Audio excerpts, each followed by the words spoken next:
¿Qué cosas existen y cómo se llega a su conocimiento? En su libro titulado Los problemas de la filosofía, Russell aborda una cuestión que ha sido objeto de estudio a través del tiempo por grandes pensadores como Berkeley y Descartes. La existencia de la materia o de cosas externas al sujeto mismo. Es importante preguntarse ahora, en la realidad de Russell, si es que existe algo fuera del sujeto, y si es que lo hay, ¿qué clase de objeto puede ser? Es indispensable reconocer la importancia de tal estudio, ya que a pesar de que grandes pensadores han indagado en dicha cuestión, aún en 1912 quedaban algunas brechas que Russell pretendía tapar de su concepción realista, llamada por algunos radical. En esa realidad aparece algún tipo de cosas tales que pueden ser percibidas por cualquier individuo, solo que de manera diferente según cada cual. En esencia, si hay algo externo que no depende del sujeto, pero el problema no es el hecho de que exista, sino el cómo se le aparece a ese sujeto en particular. En palabras de Russell, resulta evidente que la mesa real, si es que realmente existe, no es la misma que experimentamos directamente por medio de la vista, el oído o el tacto. La mesa real, si es que realmente existe, no es en absoluto inmediatamente conocida, sino que debe ser inferida de lo que nos es inmediatamente conocido. Lo que nos es inmediatamente conocido es la sensación en lo que el autor llama datos de los sentidos. Y por eso es que tenemos noticia de las cosas externas. Sin embargo, esos datos no son lo mismo a lo que en este caso es la mesa real. En consecuencia, el individuo llega al conocimiento por medio de la inferencia que hace a partir de esos datos. Es decir, conoce aquello de lo que puede ser inmediatamente consciente, la sensación. Esta sensación hace que el individuo pueda hablar de la existencia de un objeto físico, lo que varía de un individuo a otro, ya que todos ven las cosas desde puntos de vista ligeramente diferentes y por lo tanto los ven también ligeramente diferentes. Y es este punto el que resulta problemático, ya que si es verdad la afirmación de Russell de que los datos de los sentidos son privativos, o sea, dependen de cada individuo y estos ven las cosas desde puntos de vista ligeramente diferentes, esto hace que se encuentre una gran variedad de percepciones. Entonces, ¿cómo es el objeto realmente? ¿Cómo me doy cuenta de su objetividad? ¿O es que no existe de manera objetiva? Según Russell, sí existe un objeto real independiente del sujeto mismo con realidad propia. La cuestión es que para él, el objeto real no puede ser absolutamente conocido, y mucho menos puede pensarse que el conocimiento parcial que adquirimos sobre dicho objeto sea por medio de un conocimiento directo. Pues en lo referente al conocimiento de cualquier objeto en particular, este alude a un conocimiento por referencia. Para explicar mejor este argumento optaremos por especificar qué es lo que debemos entender por los conceptos empleados. Por conocimiento directo se entiende el conocimiento de las cosas tales como son los datos de los sentidos. En tanto sentido externo, la introspección en sentido interno y la memoria en ambos sentidos. Así, tenemos conocimiento directo de algo cuando sabemos directamente de ello, sin el intermediario de ningún proceso de inferencia ni de ningún conocimiento de verdades. De esta forma, cuando estamos viendo una silla y decimos que conocemos o podemos decir con verdad que hay ahí una silla, en realidad lo que conocemos son nuestros datos de los sentidos, es decir, las sensaciones que provoca la silla en nosotros, su dureza, el azul, su solidez, etc. Llegados a este punto, no es la silla lo que conocemos por medio del conocimiento directo, ni únicamente limitándonos a este conocimiento llegaremos al conocimiento del objeto de silla. Ahora, el conocimiento por referencia es toda frase de la forma un esto o aquello o el esto o aquello.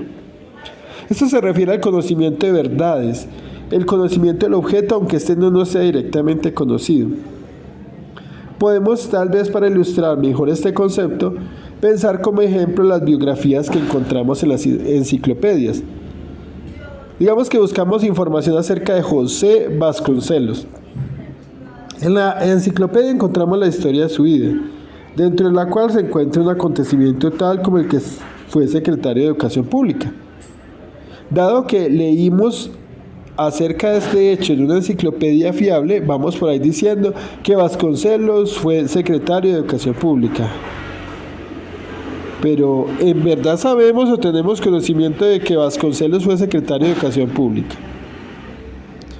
Con solo haber leído su biografía en esa enciclopedia, no parece muy razonable decir que tenemos un conocimiento certero de tal hecho. Entonces, supongamos que aparte de haber leído eso en la enciclopedia, vimos algunos artículos de periódicos de la época, revisamos algunos sitios en internet y además platicamos con el bisnieto de alguien que conoció a Vasconcelos. En resumidas cuentas, todas estas fuentes nos dieron como resultado lo mismo. José Vasconcelos fue secretario de Educación Pública. Ahora, ¿es prudente decir que conocemos la historia y el acontecimiento particular de la vida de José Vasconcelos? Según Russell, sí, ya que esa información sobre José Vasconcelos proveniente de cualquier tipo de testimonio hace referencia a la existencia de un tal X, llamado José Vasconcelos, que fue secretario de Educación Pública. Que si bien yo no tuve experiencia directa de tal hecho, yo no lo vi con mis propios ojos, se me puede atribuir que tengo tal conocimiento. Solo que dicho conocimiento no es adquirido de manera directa como lo sería si hubiera platicado con Vasconcelos y hubiera vivido en la época en que él lo hizo. La cuestión del conocimiento por referencia es más compleja de lo que parece, ya que ha de saberse que nuestro conocimiento total es una constante implicación de conocimiento directo de cosas y conocimiento por referencia de verdades. Detengámonos ahora en esta primera descripción y entendamos los dos sentidos en los que Russell emplea conocimiento. Primero, aquello que se opone al error, en cuyo sentido es verdad lo que conocemos. Esto se aplica a lo que denominamos juicios, creencias y convicciones. Tal clase de conocimiento puede ser denominado conocimiento de verdades, que parece sugerir que no podemos conocer cosas erróneas, es decir, que aquello que insinúa algún rasgo de inseguridad que no puede ofrecernos claridad y distinción al estilo de Descartes, no puede ser ni ser llamado conocimiento.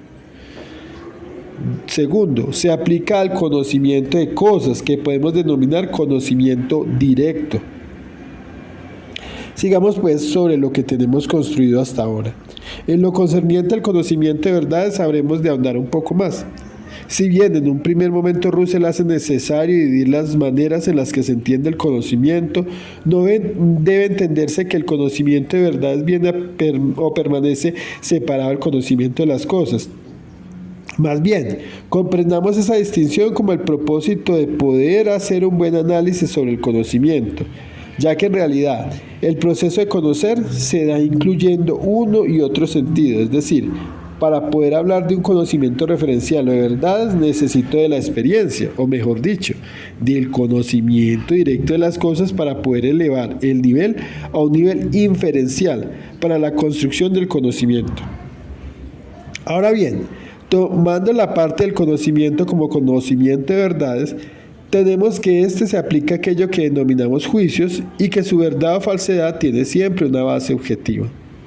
Y parece natural preguntar si hay verdades y falsedades objetivas que constituyan los objetos de los juicios verdaderos y falsos respectivamente, ya que si admitimos que todos los juicios tienen objetivos, tendremos que admitir que hay objetivos que son falsos.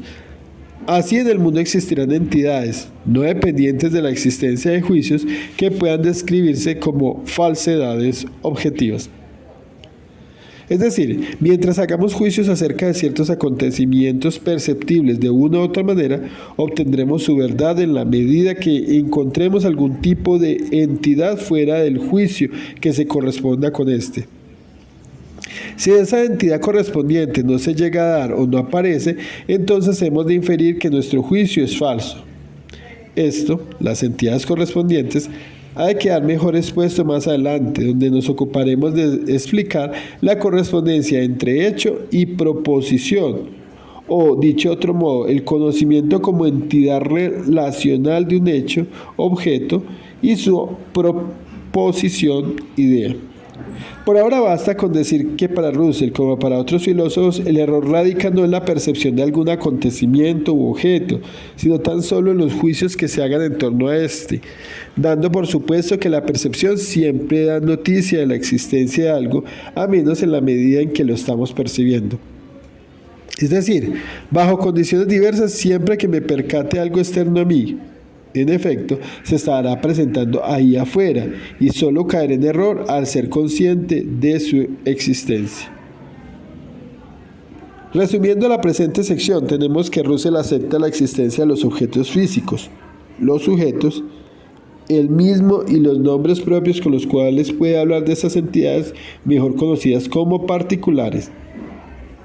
Así pues, aunque no está explícito en lo anterior, también acepta aquellas entidades que son compartidas por varios particulares, a los cuales llama universales, y además entidades que relacionan o hacen correspondiente a los particulares con los universales, a los que llama relaciones, de los cuales se hablará en la siguiente sección.